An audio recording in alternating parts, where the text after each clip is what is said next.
Alright, so here we are. I haven't made a video in a while or done anything for my business much since my ads have gone down. So I figured it was time to make a video here, and I'm just going to share with you all through a virtual machine, so there will be some differences on how to install an operating system. Through the virtual machine, you don't get to boot up into the BIOS or anything like that. It just doesn't work that way. So first thing we got to do is start off by creating a new virtual machine.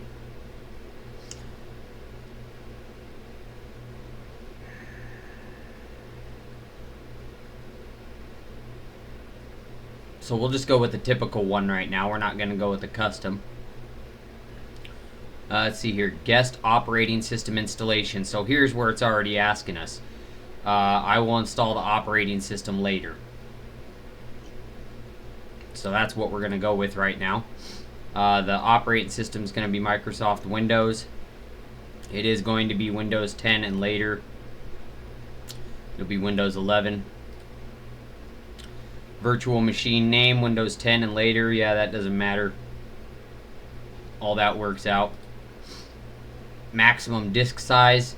Recommended size for Windows 10 and later is 60, so I'm only going to designate it 60 because I don't want to use up a lot of my disk.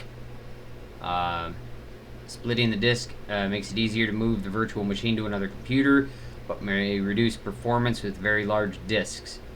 We'll just store it as a single file. And we're going to customize the hardware. Memory, we're going to give it 4 gigs of memory. And as far as the processors go, we'll give it 4.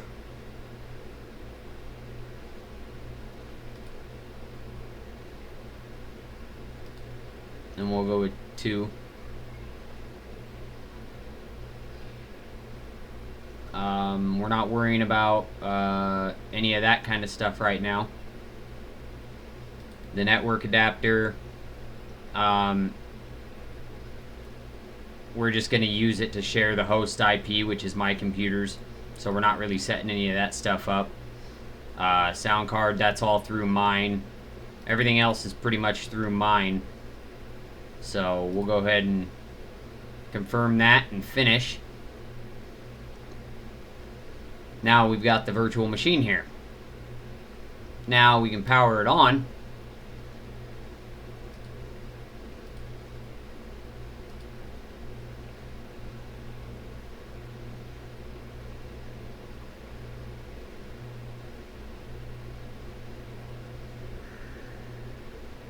Install Windows 10 and later as you would on a physical computer.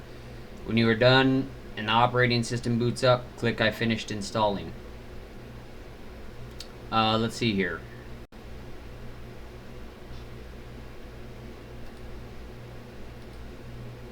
Well, where'd my mouse go?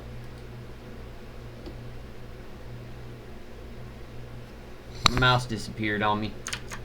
There we go. So we need to get Windows installed. No media. So the problem is it's trying to boot from well, pretty much nothing. Nope. Now I'm a little new to VMware myself here, so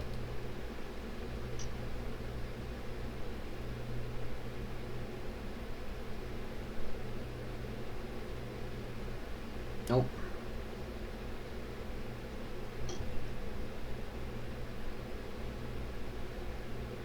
Let's see here. I think I need to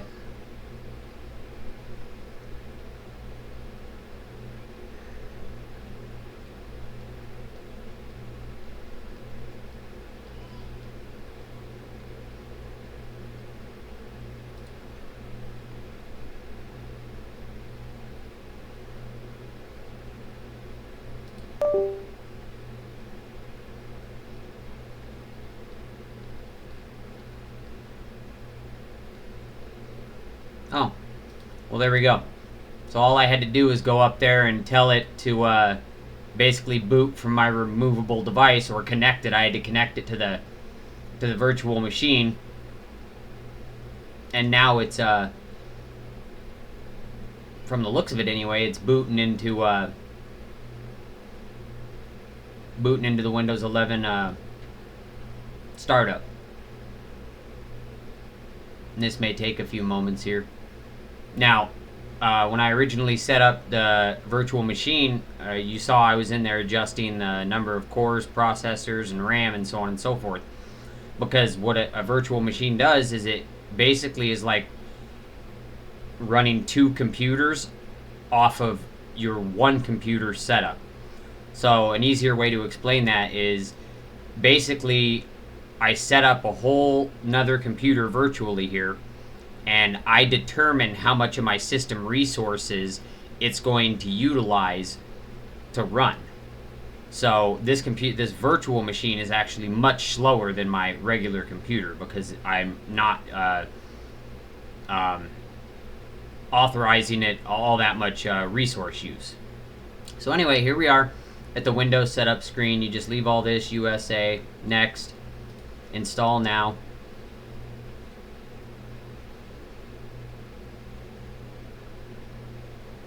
I don't have a product key. We'll go with Windows 11 Pro. Next. Now see, like I said, it's running a little bit slower than normal because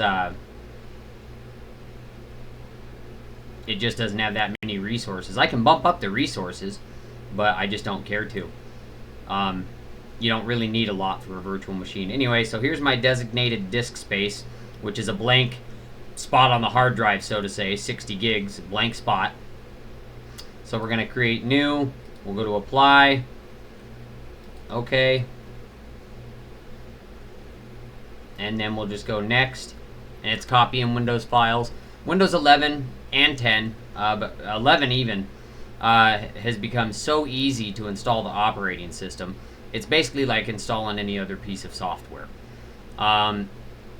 Really the only difference between the virtual machine and operating system install on a real machine, like I said, is you have to go into the BIOS.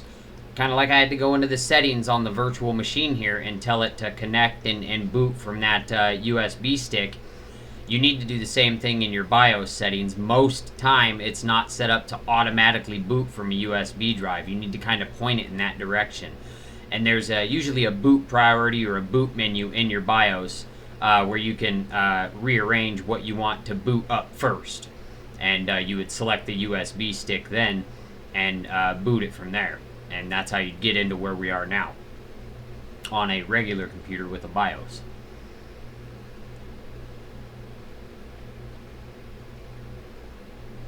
So this here's taking its joyous sweet time, really.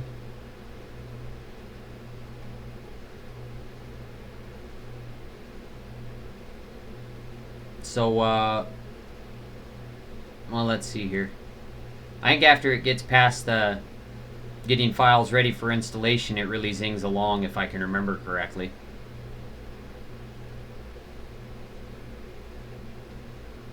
This part of the setup usually seems to take the longest. That's another thing. They've increased, what I guess, productivity of your installation. It's so much faster than it used to be. See, we're already done with that here. We'll just tell it to restart now. Now it's restarting. And this time it went into Windows Boot Manager. It's booting up the operating system. It's not booting off of my USB disk.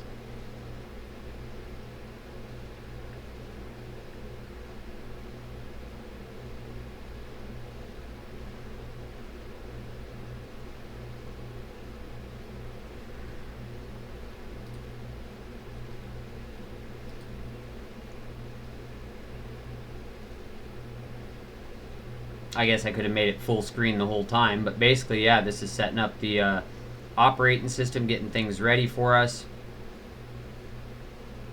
Just as if I have another computer sitting here that needed an operating system put on it, and that's what I've done.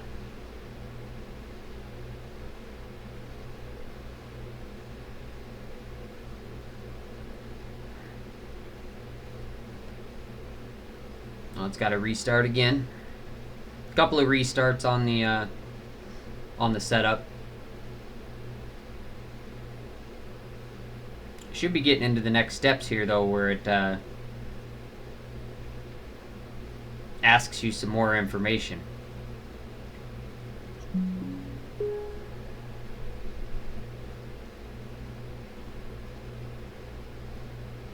Well, here we are.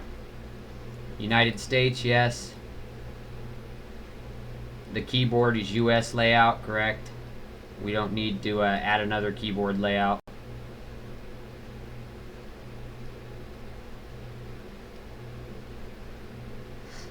Now, if memory serves me correctly, I don't believe this setup is going to go into... well,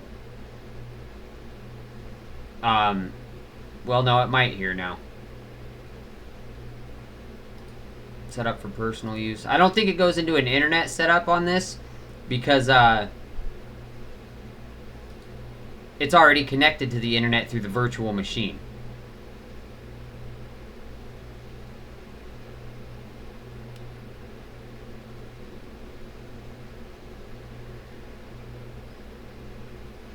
And see, here we got to sign in. The downfall is I can't remember my own freaking email or my own password.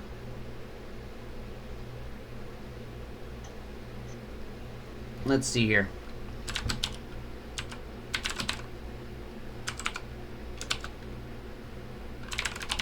Oh, not Hotmail. We're at Outlook.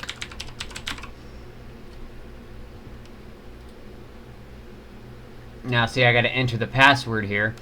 And to be honest with you, I can't remember my password. So, we're going to see if we can't find it real quick. There's so many. These are all passwords, you see. So many, and a lot of them are for the same site. It just, you get different accounts, things set up, all messed up like. So apparently that's my password. I guess. We'll see. Sometimes these aren't correct, like I said, because I've got different ones going on. So let's get back here and see if this is going to work.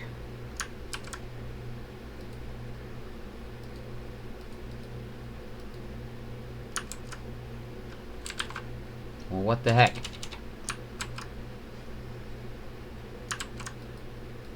It's not allowing me to copy and paste it in there. That's kind of retarded. Copy.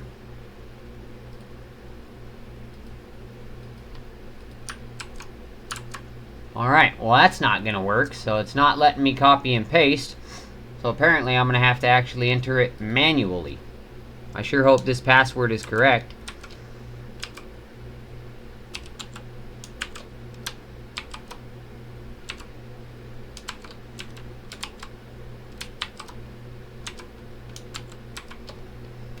We'll see if that does it for us. The only thing I don't like about Windows 11 is you have to have an account now to do the install.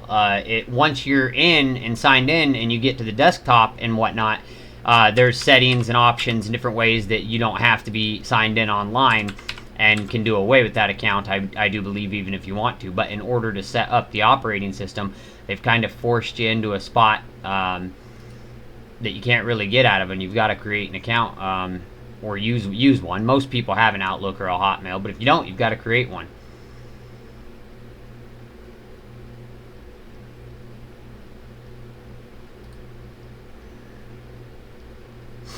Now here it is. Choose privacy settings for your device.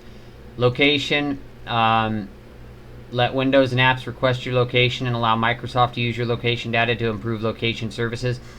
A lot of people, you leave that one on because if you're searching, shopping online or anything at all like that, you want it to pick up your location. Find my device. Use your device's location data to help you find your device if you lose it. I'm not worried about that. Diagnostic data. I'm not worried about that because that's sending information about websites I browse and stuff, and that's none of their business. I don't have that on, and I don't have that on, and I usually don't have that on. I turn pretty much all of those off except for one.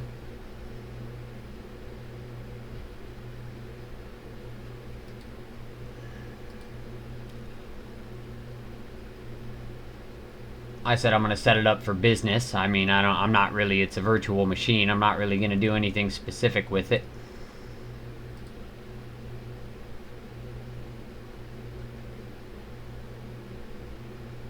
Boy, they must have added some steps to their setup software, though, I tell you.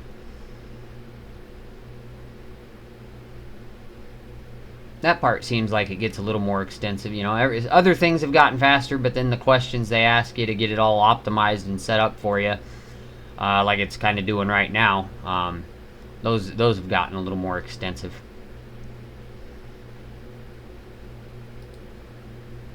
All right, so there's that.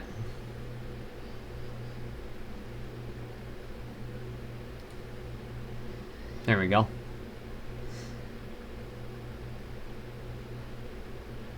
Now, like I've said, this is taking a little longer than it normally would because of the system resources designated to the virtual machine. And here in a moment, I will take you through the process. I mean, you can change that lickety-split, really. It's not that big of a deal. Matter of fact, might even be able to get into those settings now. I'm not sure. Oh, but we're almost there. Searching for display drivers. So see, it still has to set up drivers and do things of that nature, just like a regular computer. I mean, I don't know how to put that into words, but as far as actually being on the desktop in the operating system, powered onto the virtual machine, it literally is just like a real computer. It runs just like one. You've got that 60 gigs of space is all to work with, but you install your programs for it or whatever right there, and that's how that works. The network, like I said, was already set up automatically through the VMware. So let me show you here real quick. So I don't know if it'll let us do it while we're running. It may want me to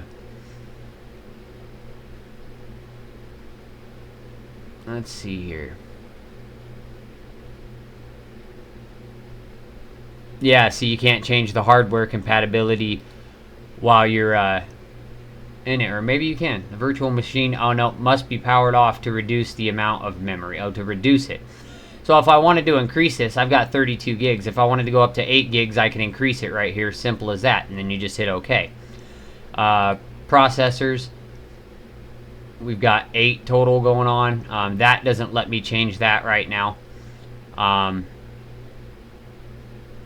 then the few other settings here. There's really not much to setting up a virtual machine. And VMware Workstation, which is a piece of software you have to purchase, but it makes it so easy and unbelievably easy.